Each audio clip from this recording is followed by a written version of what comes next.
Olá, boa noite, tudo bem? Eu sou o Anderson e este é o programa Ernesto Responde. Muito obrigado pela sua audiência. O programa de hoje vai tratar de dois assuntos: PEF, Posição Econômica Financeira. O Ernesto vai falar de detalhes de cada linha do PEF, são 23 linhas. E programação no-code, especificamente o Bubble. Na verdade, vai falar sobre no-code e low-code, a diferença de ambos e como que o RP Flex está se preparando para oferecer esse tipo de programação dentro do sistema. Eu já estou com o Ernesto aqui conectado com a gente. Olá, boa noite, senhor Ernesto, tudo bem? Oi, Anderson. Mais uma vez, vamos fazer o Ernesto Responde remotamente. Você se machucou aí no Netas Game, está com o pé machucado, quebrado, né? Então a gente está fazendo esses Ernesto Responde já há 2 semanas, 3 semanas, remotamente. Mas logo estaremos novamente no presencial. Vamos para mais um Ernesto Responde. É verdade, é isso mesmo. Na última edição do Netas Game, em uma das partidas, eu acabei quebrando o pé. Mas já estou melhorando. Logo já é vida normal. Lembrando que esse programa também responde dúvidas do projeto ERP em Sala de Aula. Se você ainda não conhece o projeto ERP em Sala de Aula, aqui no descritivo desse vídeo você encontra um link que vai levar você direto para o site e lá você consegue entender todo o projeto. A primeira pergunta de hoje, essa que está relacionada ao PEF, Posição Econômica Financeira, é do projeto ERP em Sala de Aula. Então é isso, Ernesto, vamos dar início. Explica aí melhor como que é o PEF e cada linha, explica detalhadamente para as pessoas entenderem como que funciona. Bom, boa pergunta essa sobre o PEF, porque o PEF, que é Posição Econômica Financeira, ele é um programa muito interessante porque ele mostra o balanço e o DRE totalmente online. Ele é constituído de linhas, né? Não tão detalhada as linhas como um balanço, a gente resumiu colocando a importância de cada uma, e depois, se você clicar na linha, ele mostra todos os movimentos que compõem aquela linha no período que você identificou, e, além disso, você pode totalizar, classificar na sequência que você quer cada uma dessas telas de detalhes, tá? Então, é realmente bastante complexo. E o que é mais ou menos que vocês precisam entender bem é o conteúdo de cada linha do PEF. E é isso que eu vou detalhar agora para vocês aqui. Aí eu vou mostrar num PowerPoint para ficar um pouco maior o que a gente vai falando. Então, a linha número 1 é a linha que fala sobre os bancos. Veja bem, você coloca nessa linha só os bancos em que você realmente tem liquidez, né? Se você tiver num banco uma conta de investimento ou qualquer coisa assim, vai na linha 2, que nós vamos falar a seguir. Então, na linha 1, vai o saldo do banco, de todos os bancos, na primeira página. Na segunda página, vai o saldo de cada banco.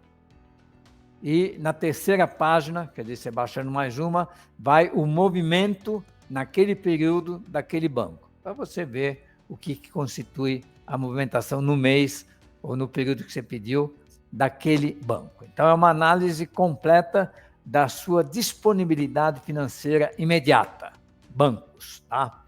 Bom, aí vem a linha 2. A linha 2 fala dos investimentos, né? Investimentos são bens que a empresa tem, mas que não tem uma liquidez imediata, né?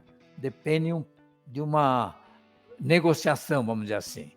Aí tem as contas reservas. O que significa esse negócio de contas reservas? São as contas que você tem em banco, mas que não tem uma liquidez. Por exemplo, você fez um empréstimo e ele não está ainda líquido, vai aparecer nessa segunda linha, tá?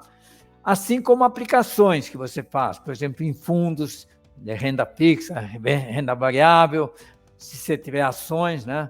Outras empresas, se você investiu, até se você tiver imobilizados, mas que são usados ou que foram adquiridos única e exclusivamente para revenda, quer dizer, foi um investimento que foi feito e que você vai vender, você não está utilizando, então não tem depreciação, não tem nada, e aí, se for um imóvel, você pode colocar como terreno para revenda, que ele não exige uma depreciação.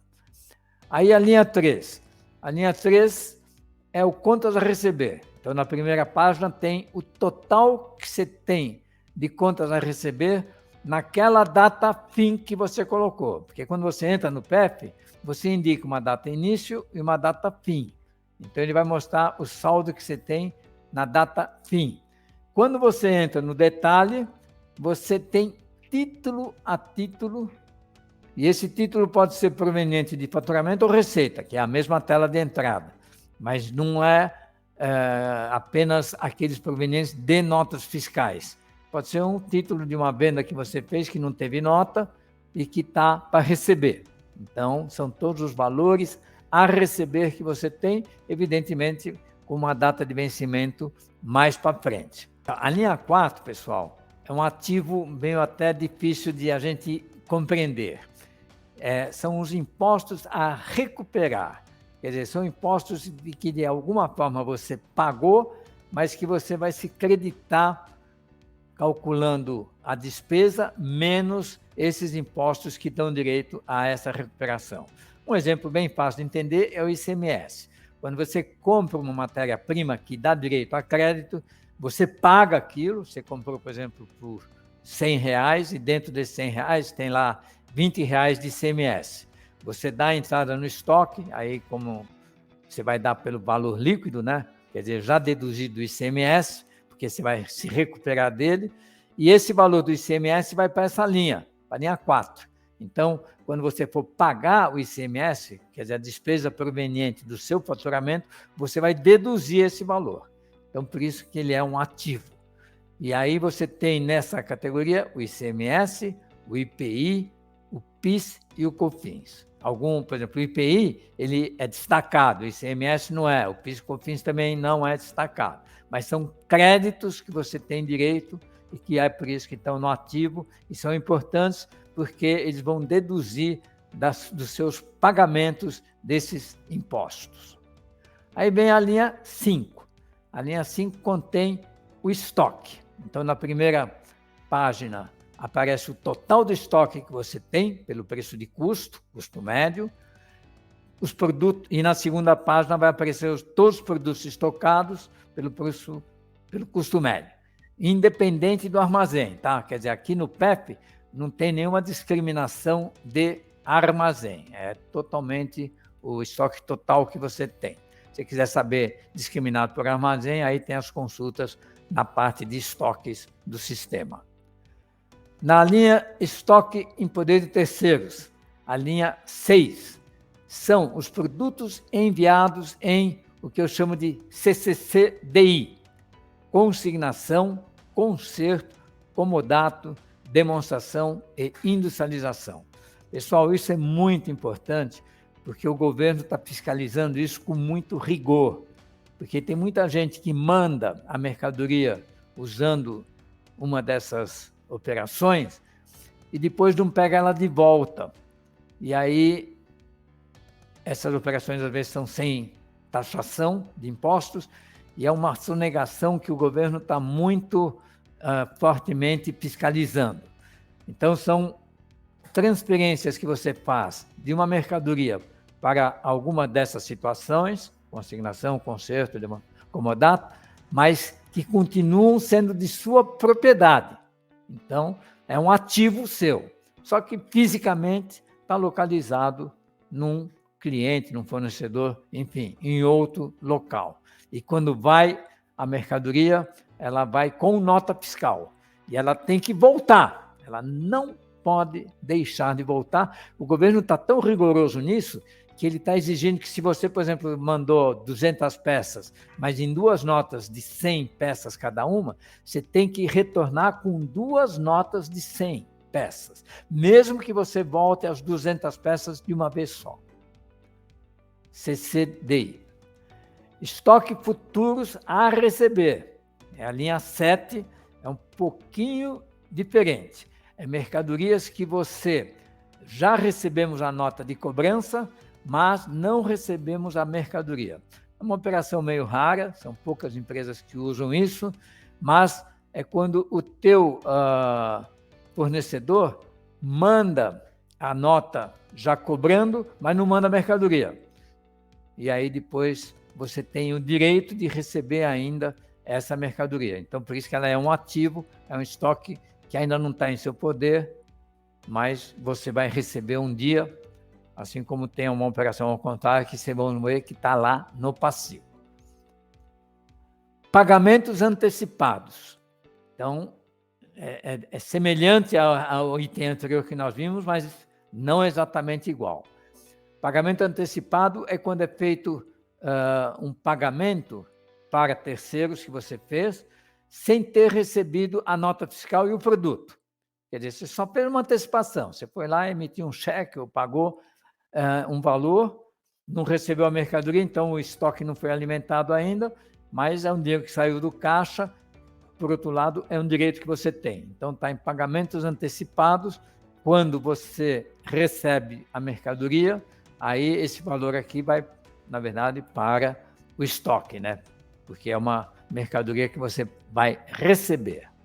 Vocês estão vendo que essas operações todas, elas não acontecem com muita frequência, mas elas têm que ser tratadas de forma diferenciada para você ter uma boa situação da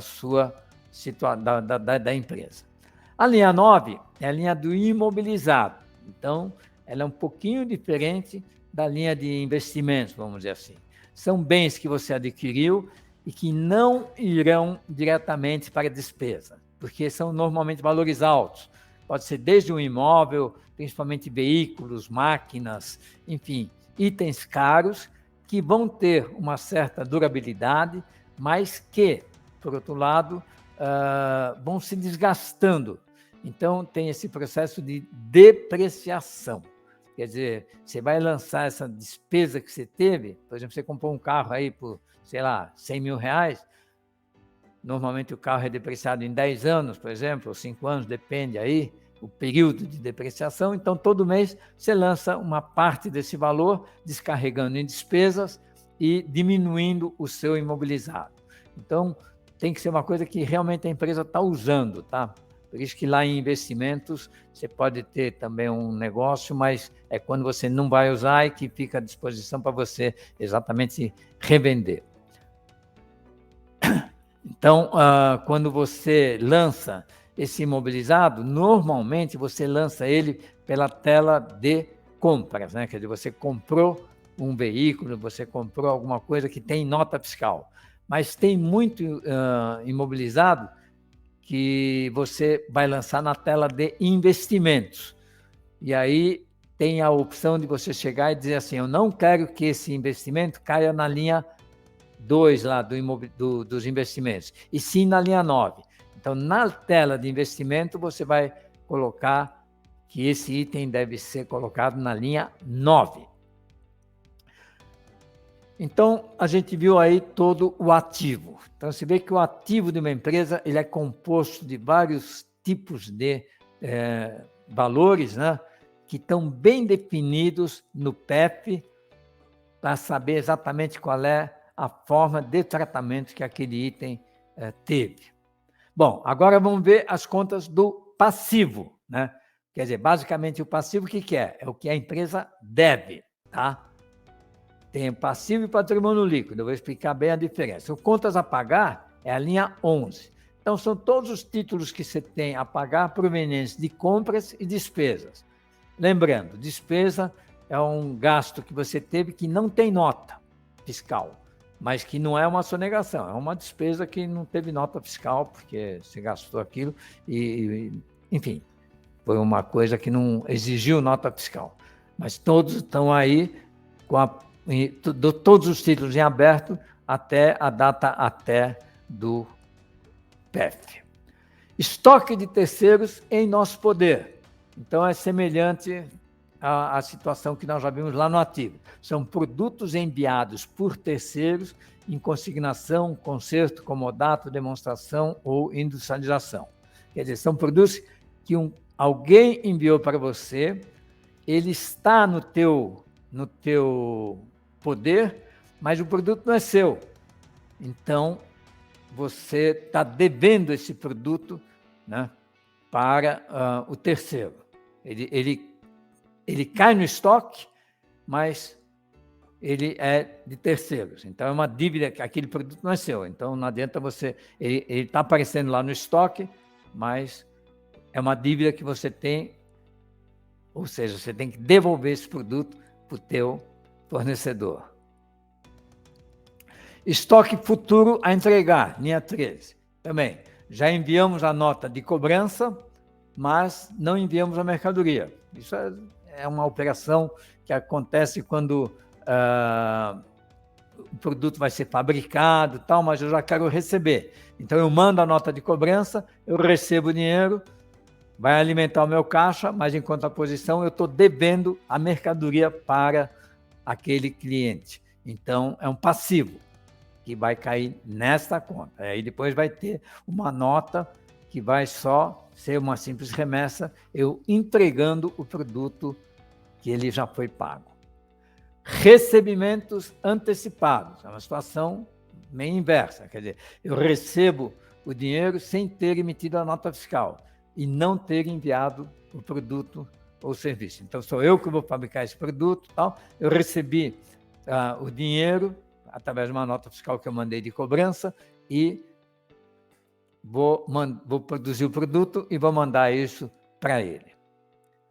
A linha 15 é exigível a longo prazo. Então, no passivo, tem essa distinção entre o contas a pagar e o exigível a longo prazo.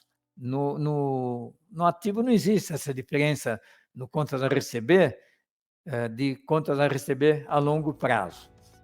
Poderia ter esse investimento, mas às vezes se tem um título que é título mesmo, ele vai ficar no contas a receber. Agora, no passivo, você tem uma diferenciação forte e aí entram os empréstimos na qual o usuário indicou que a linha do PEF é exigível a longo prazo. Tá? Pagamentos, então, que têm que ser feitos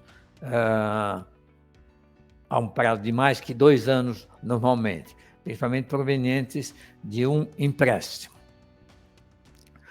E aí depois você tem a linha 16, que é o capital.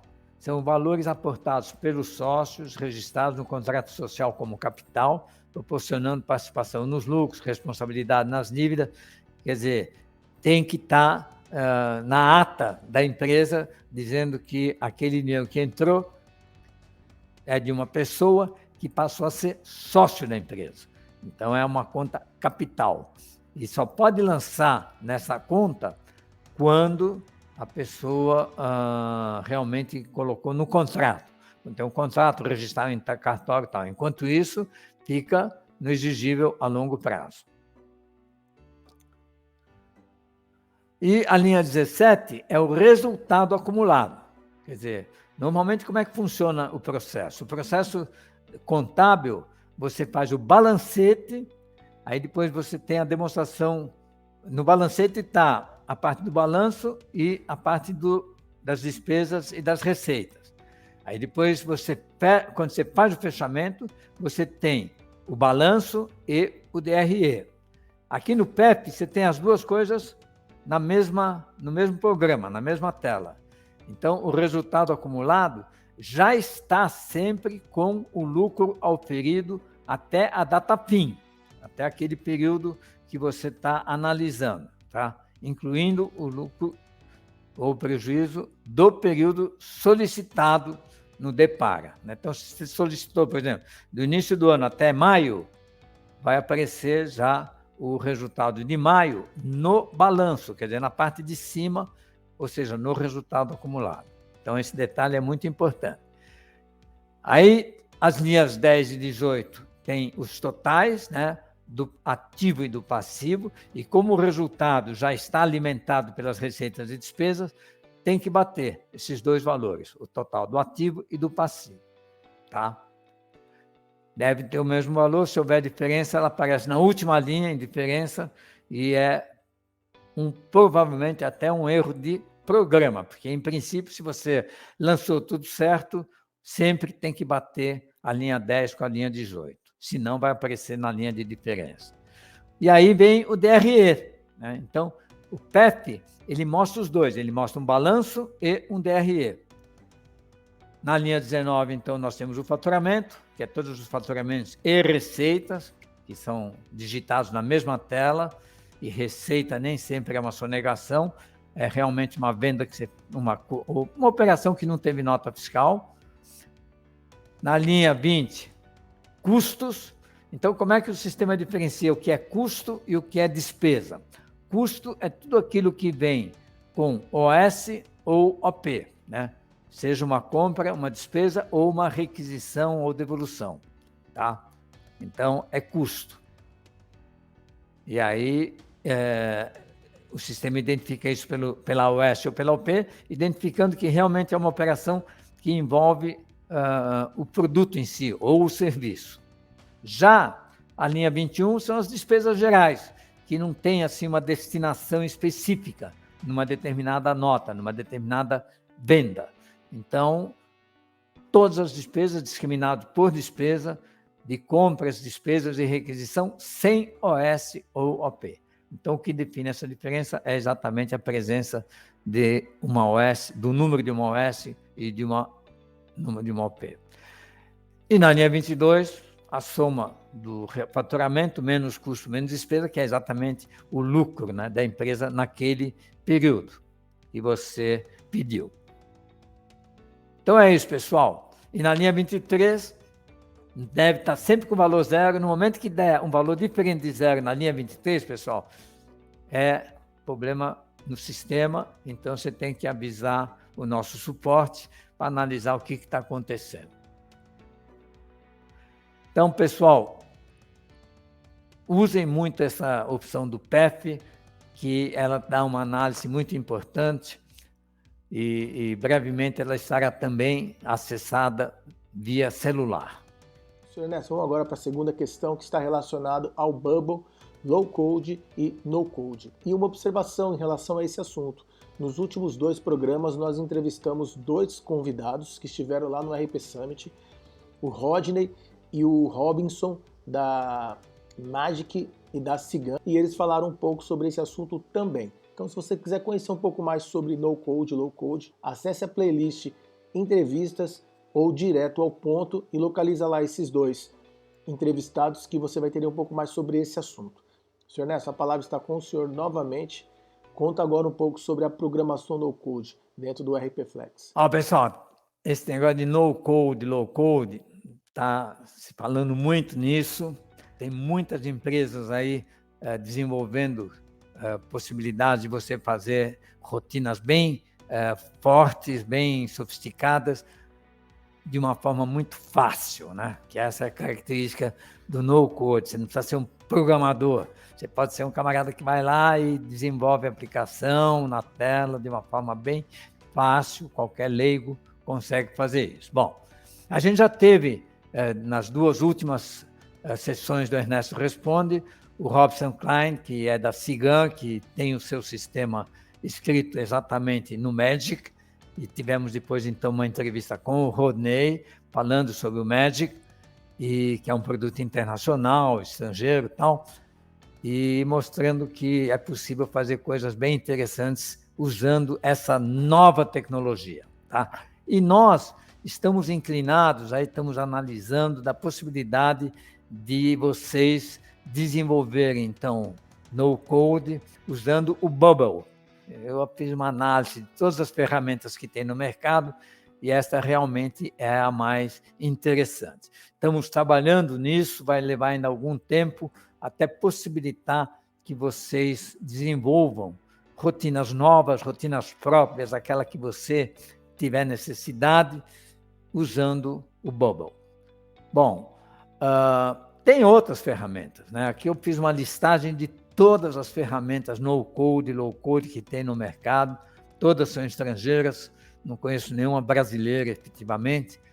Então, aí o Excel, inclusive, pode ser considerado um no-code, para vocês entenderem bem esse conceito, né? Quer dizer, Excel qualquer um sabe, e é um no-code, né? Quer dizer, é um no-code meio restrito, porque você tem que obedecer a planilha e tal, enquanto que esses outros produtos que vocês estão vendo permitem você realmente ter uma página bem legal, é muito usado, inclusive, em website, para colocar uma informação para as pessoas, tá? Então, falando assim pouco sobre esse processo no-code, low-code, quando a gente estiver mais avançado nisso, nós vamos ter bastante aulas sobre o Bubble. Primeiro ponto é que você praticamente desenha tudo junto, tá? Quer dizer, o design da tela, os botões, o workflow e o banco de dados, e também até a parte tem a parte do front, né, e a parte do back. Na parte do back também é tudo num conjunto só. Enfim, é uma programação muito fácil em que você vai indicando os pontos que você está precisando na tela, os cálculos e os acessos a banco de dados. Né? Tem, então, muitos componentes, muitos plugins que você chama e ele já faz uma série de operações. E também é possível você fazer até integração com APIs, quer dizer, você pode explorar dados de outros softwares que existem no mercado através de API, né? E então, com isso, você pode ter uma informação muito rica, muito complexa, que você obteve aí de um outro sistema, tá? Então, vocês que estão aí, eu recomendaria que vocês já começassem a fazer cursos de Bubble, tá? Tem aí uma série de cursos no mercado, na internet, né? Gratuitos, para você começar a ver como é que é o jeitão, ver se você começa a gostar e não vai virar programador, tá? Porque quem programa em low code, no code, não é programador. Tô brincando. Bom, desvantagem é que talvez você não tenha aquela flexibilidade que realmente você tem quando você faz um programa escrito em PHP, com HTML, ou em qualquer uma linguagem de programação, que é muito mais complexo, exige muito mais tempo e tal. Então, a flexibilidade pode ser uma desvantagem. E a segurança também, quer dizer, num sistema desses, ele tem normalmente um acesso mais facilitado. Então, por isso que nós até agora ainda não disponibilizamos o uso de uma dessas linguagens no ERPFlex, porque a gente ainda não conseguiu adequar a segurança, quer dizer, como o nosso sistema tem um banco de dados único, onde todo mundo tem acesso, a gente precisa ter a garantia de que você, através de um low-code, você tem acesso a dados de outras empresas. Então, isso nós estamos estudando, trabalhando, para ver se conseguimos isso. Aí, o que eu poderia falar é assim, o ERPFlex, ele já tem alguma coisa de no-code, certo? Que são essas 4 opções que tem, inclusive no exercício, né, no exercício que vocês fazem, no RP em sala de aula, tem o FlexDB na página 16, o Flexel na página 72, o FlexSQL na página 71 e o FlexPrint na página 44, permitindo, assim, mudanças na tela, permitindo queries no banco de dados e permitindo fazer relatórios super específicos, sofisticados, que o usuário deseja fazer, tá? Enfim, pessoal, isso aqui é uma primeira apresentação do que está no nosso radar, em termos dessa novidade que está aí aparecendo com muita força no mercado. Enfim, pessoal, todo esse estudo que nós estamos fazendo é para a gente disponibilizar para vocês, futuramente, uma possibilidade de desenvolver coisas bem sofisticadas, específicas para a sua empresa, dentro do ERPFlex, usando os dados do ERPFlex. O nosso programa de hoje chegou ao fim. Muito obrigado pela sua audiência e até a próxima semana. Senhor Ernesto, devolvo a palavra para o senhor, deixe aqui a sua saudação final para a nossa audiência e aí também até a próxima semana. Um abraço. Boa noite, pessoal, e até o próximo Ernesto Responde.